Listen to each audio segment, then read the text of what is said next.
It is week 12 of the NHL season, and as 2024 comes to a close, the tension and drama of the league remains extremely high. Oh, I don't give a what he says. Yeah, I'm not interested in answering questions about Cutter coaching. A shortened week for the Christmas break didn't stop teams from trying to tear each other apart. What a dangerous play by Kucherov. We've got coaches getting fired, former teammates airing out their beef in the media, the NHL's leading point scorer dropping the gloves, and a rookie shutting out the Cup champs in his NHL debut. 2024 is going out with a bang in the NHL. So let's dive into what really happened in week 12 of the season. Sunday, Rangers freefall. It is the most wonderful time of the year. So Gary Bettman scheduled a Pierre-Luc Dubois revenge game between the Caps and Kings. I know, it's riveting stuff, but the Caps this season have been a pleasant surprise, and Dubois has actually been a decent contributor. He puts up 2 assists to give the double bird to Kings GM Rob Blake, and the Caps are still dogs with Ovi getting dangerously close to returning. It also looks like the circus is staying permanently in New York. Pyotr Kochetkov puts up 2 points while making 22 saves as the Hurricanes beat the Rangers 3-1. And yeah, you did hear me correctly. The Hurricanes goalie literally recorded more points than the entire Rangers team scored goals. The Rangers remain in a free fall and are in full-blown fraud status, going 4-12 in their last 16 games. A team going in the complete opposite direction is the Ottawa Senators. Finally escaping the mid-allegations, they get a real test in the Edmonton Oilers. Zach Hyman still looks like he got run over by a truck, but he stays white-hot, picking up his 10th goal in his last 9 games. However, Sens fans truly started to sweat when they saw Linus Ullmark leave the game after sustaining an upper body injury. Finally, the Sens get a goalie. He starts ripping it up, only for him to get hurt. The Oilers continue to take care of business and snap the Sens' 6-game win streak. Meanwhile, the Battle of the Sunshine State is alive and well, and Tampa learns firsthand that the Panthers are absolute weapons on the penalty kill. They let in not 1, but 2 shorthanded goals on the same penalty kill. That is an immediate bag skate for next practice, and their PK almost scores just as much as the Islanders' power play. Sorry, Lou, just speaking facts. The Lightning let Samson Reinhart score another 2 goals in a 4-2 win for the Panthers. Checking in on the Avs' big 3, well, they continue to put up points and be a fantasy player's wet dream. McKinnon and Rantanen get 2 assists each, and Makar gets another goal and an assist.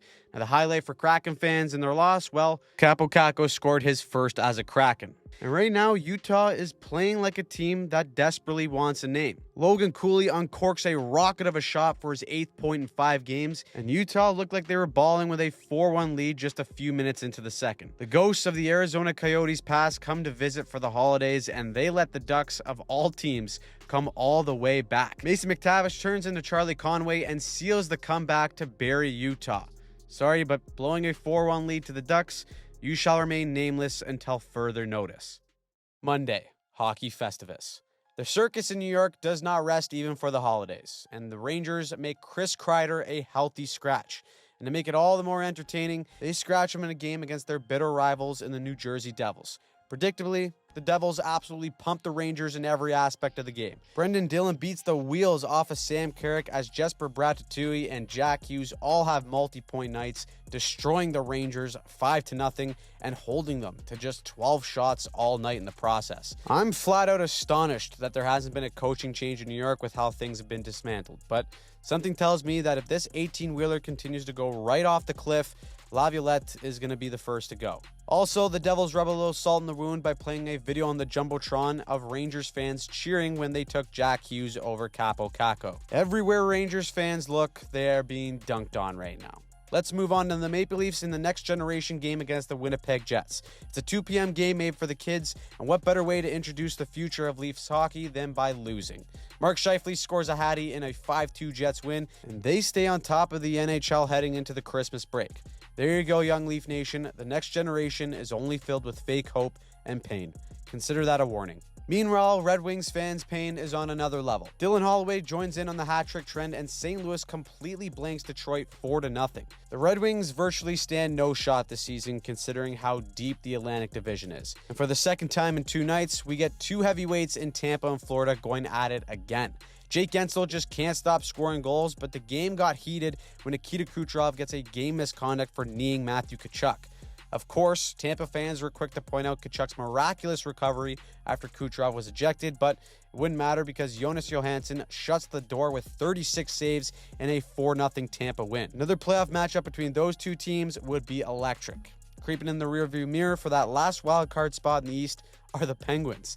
The Battle of Pennsylvania means that Sidney Crosby's ownership over the Flyers continues. He gets 3 assists in the first period, and that means he ties Mario Lemieux for the franchise assist record.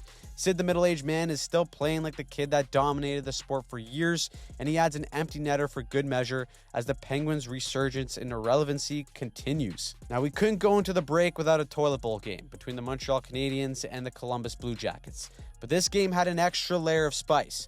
Patrick Laine, who was previously a Blue Jacket and then requested a trade, explained that he felt that the Jackets were too satisfied and comfortable with where they were at. Simply putting it, that they were just too comfortable with losing. That is bulletin board material for the Jackets. And as both these teams went back and forth trading goals, it's Kirill Marchenko who is our postman for the night. He's got to be exhausted. Marchenko scores! He goes posting in bar south for the game winner as the Jackets look like they weren't comfortable at all losing and take this one 5-4. Laine also left the game midway through with an upper body injury, and afterwards, Jackets defenseman Zach Werenski spoke his mind. For him to bash us like that, I think it's just unacceptable. Definitely not happy about it, and none of us in this room are happy about it, and I think that speaks more about him than it does us. There's nothing like some toilet bowl beef right before Christmas. We get treated early with another toilet bowl between the Islanders and the Sabres. When an unstoppable force meets an immovable object in terms of sucking, you see something spectacular. The Islanders can't score, and the Sabres can't win. But sometimes, Christmas miracles happen early, and the Sabres score 5 straight goals to have Lou absolutely beside himself. Buffalo scores a touchdown and kicks the extra point to finally win a game and snap their 13-game losing streak while kickstarting their 2025 Stanley Cup run. And for this Christmas miracle, we can thank sweet Uncle Lou's Islanders. Moving on to Boston, they have slowly got their act together and are putting on a dominating performance against the Caps. They hold Washington to a season-low 11 shots in one game. The 2001 Devils will be proud, and Boston picks up 2 points to keep up with the Wild East in the Atlantic Division. Looking over to the West, the Wild have been riding my jinx all the way to a 4-game losing streak, but the Chicago Bedards are in town to make that all go away. Even though the kid is literally scoring goals by accident after having a tough start to the year, the Wild are able to squeak out one thanks to Philip Gustafsson. Turns out that man-on-man defense that I gassed up in their breakdown video is finally starting to show its weakness. Over in Nashville, Team Canada legend Dustin Tokarski can only hold down the fort so long for Carolina. He runs into the former Conn Smythe winner and Jonathan Marchessault, who has been on a heater lately. He grabs another 2 goals and 3 points as the Preds win back-to-back games for the first time since October 26th. My God. A break is good for them and probably good for the Vancouver Canucks. It seems like just about everyone is fed up with the Pettersson and Miller drama, and nothing would shut everyone up like them both going off. This game, Pettersson double dips to break out of his mini slump, and despite a late push from the Sharks, Vancouver picks up the 2 points to quiet down the media. San Jose has now lost 5 in a row and are 2-7-1 in their last 10. And I know things look bleak now, but we're all going to look back and laugh when them and the Sabres meet in the Cup final in June, so it'll all be okay. Staying in the West, it looks like Utah is still spun after choking to the Ducks as Dallas beats them 3-2. Now, Dallas haven't looked like the team that they were last season. There are some key injuries in Dumba and Seguin, but as it stands, they are still holding on to that last wild card spot in the West. Vegas, on the other hand, remains the true Grinch of the NHL. They steal everyone's joy, and they love it. Another win versus the Ducks has them second in the NHL heading into the mini break. The scary part is that everyone knows they haven't reached their final form in the injured reserves just yet. And even without the Mark Stone wizardry, they still remain one of the best teams in the league. Friday, back to work. 3 days off felt like an eternity, but it's time for the money-making machine to get printing for Gary, so we're back to business. Big news coming into Friday. Well, the Detroit Red Wings gave Derek Lalonde a nice Christmas parting gift by giving him the boot and bringing in Todd McLellan. The Yzer plan is off the tracks, and even he's open to suggestions for getting help. If you have a better way, you're free to share it with me, okay? Seriously, I'm not like... There you go, Red Wings fans. You can mail in your suggestions right to Stevie Y for him to just completely ignore it. In the meantime, we get our first look with their new head coach, Todd McLellan, and John Tavares gets the party going with eyes eyes on the back of his head. The guy's not even looking. He puts it in between his legs on his backhand feed right to Mitch Marner. And John Tavares, the guy who left the island, has been dynamite in a contract year for the Leafs. The same goes for Mitch Marner himself, who just gets richer and richer with every goal. Before this season, it'd be a miracle to see Mitch Marner shoot a puck. Now in a contract year of his own, he's shooting the pill and making money with every shot. He gets a hat trick, and Giuseppe Wonderwall backstops the Leafs to a 5-2 win. Unfortunately, it looks like misery is here to stay in Detroit. Leaf fans' nights get even better because their win is combined with a blowout loss for Boston. They lose 6-2 to Columbus, and an underrated story for the Blue Jackets is Kirill Marchenko. He's got 40 points in 36 games. That's more than Pastrnak. He's a plus 17 on a team that's minus 6, and he only makes $3.85 million. That is a bargain for an extremely underrated player. Zach Werenski also is still fired up about Patrick Laine, and he puts up a 4-assist night in a beatdown against the Bruins. Is that surprising? Maybe a bit, but that's nothing compared to this. The Sabres are completely reborn. The conquest for the 2025 Stanley Cup Final against the Sharks has begun, and they put up 4 goals in the first period against the Blackhawks. Alec tucks the Hawks into bed with a hattie of his own, and goddammit, the solution is in that room. In the meantime, I'll be outside the KeyBank Center cheering for the Sabres with my beach attire, a mini palm tree, and a small book on how to money launder to avoid taxes. Maybe the Preds can take some tips, as they're going to want to wash their hands clean of that Brady Shea contract. He forgets that ice is slippery this time of year and falls while Robbie Thomas steps in and buries. In a rare night where the Preds score 3 or more goals, they waste it by letting in 7 to the Blues. We also got our Metro juggernaut matchup between the Hurricanes and the Devils. And finally, New Jersey lets a team get more than 20 shots on them. Too bad the Hurricanes had to run into the wall that is Jacob Markstrom. He stops 29 of 31 while Luke Hughes dances his way to a 2-point night as the Devils stay on top of the Metro. Now, good news for the people of Minnesota, my jinx on the Wild may finally be wearing off. An OT winner from Brock Faber gives them their 2nd win in a row against Dallas, and the Stars are now 4-5-1 in their last 10, and honestly, I'm going to put them on potential fraud watch for now. I know they're working through some stuff with injuries, and they'll probably figure it out, but their big guys in Wyatt Johnson and Jason Robertson aren't exactly letting it up, so we'll see how that progresses down the stretch. As for the Golden Knights, it's business as usual against the Sharks. San Jose is getting the true Alexander Georgiev experience by letting their 3-2 lead slip right through their fingers. The Golden Knights score 4 straight in the third to overwhelm my sweet Sharks as the Vegas dominance over the league continues. Finally, we had the Avs versus the no-name brands. And the NHL's leading scorer, Nathan MacKinnon, is a ferocious beast out there. First, he shimmy shakes around a guy like he's in a Sunday pickup league, and then he feeds Arturi Lehkonen. If that wasn't enough, getting poke-checked and playing a team with no real name pissed him off, so he decided to drop the gloves and take care of things himself. Nothing gets the boys fired up like a superstar who's willing to get in the mix. Lehkonen gets 2 more to hop on the Hattie bandwagon, and the Avs stay red hot. They're now 8-2 in their last 10, and that is their 4th win in a row that has them feeling good, with the dog leading the league and dropping the mitts at the same time. Now that Colorado finally has some goaltending with a whole lot of wood and net, they could be a real threat out of the West if they add to their bottom 6. Saturday, hockey night. There hasn't been a lot to the Habs season that has been great to watch, but starting between the pipes for them is a 23-year-old Jakub Dobeš making his NHL debut against the defending Cup champs, and the kid did not disappoint. He's kicking out the pillows and stopping rubber like he's been doing it for years, and he stops all 34 shots for a shutout in his NHL debut. Welcome to the show, kid. You'll never forget that one. How can you not be romantic about hockey? Dobeš even got some love on Twitter from the Habs legend Carey Price. That right there will be a game that he never forgets. Saturday was also the Cutter Gauthier revenge game. He said he had this game circled on his calendar, and here's what Torts had to say. Oh, I don't give what he says. Yeah, I'm not interested in answering questions about Cutter Gauthier. Don't wish anything bad on the kid. I'm not going to answer any questions on him. Philly also didn't know Cutter from a hole in a wall tonight because he goose-egged across the board in a 3-1 Philly win. Just so you know, January 11th, the Ducks are in Philly, and we will see if Cutter is just as excited to be greeted by the Flyers fans. In Vancouver, the Canucks hold a 4-1 lead over Seattle, and just as the media noise started to die down, they fall asleep at the wheel. The Kraken score twice with their goalie pulled, and then Vince Dunn finishes what they started. In overtime, trying to win the game, scores!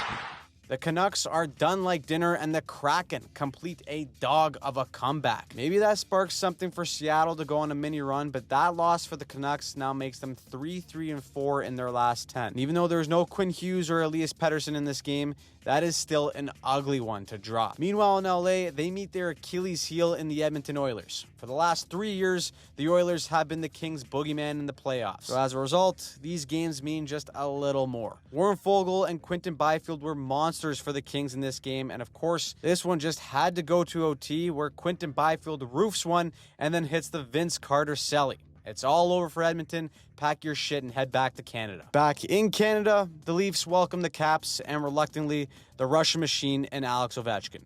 40 days after breaking his leg, he gets a bag of Cheetos, a Dr. Pepper, and some R&R to get back on the ice. All while the Leafs miss Austin Matthews for some mysterious injury that keeps bugging him. The Caps come into Toronto and overwhelm the Leafs with their speed and set up Ovi for his signature goal.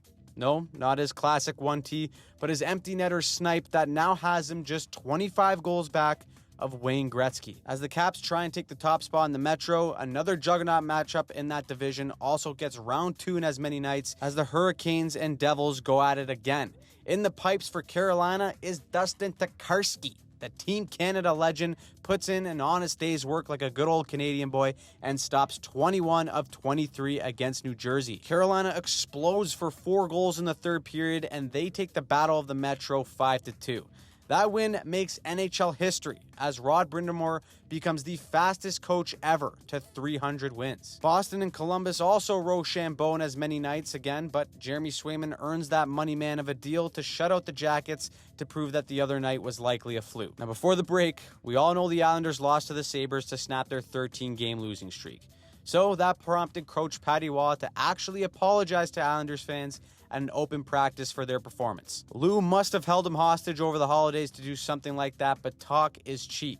And with a relatively hot Penguins team coming in, the Islanders put up a rare scoring performance that sees them put up 6 goals. That certainly pissed off Erik Karlsson, who was absolutely livid with how the empty netter went in. Even though Sidney Crosby passed Mario Lemieux to become the all-time franchise assist leader, the Islanders take care of the Penguins. Meanwhile, up in Canada, we've got the Jets hosting the Sens, and the unfortunate news is that both Linus Ullmark and Antoine Forsberg are out with injury. So Matt Sogard gets in between the pipes and has to get lit up by Winnipeg's weapons.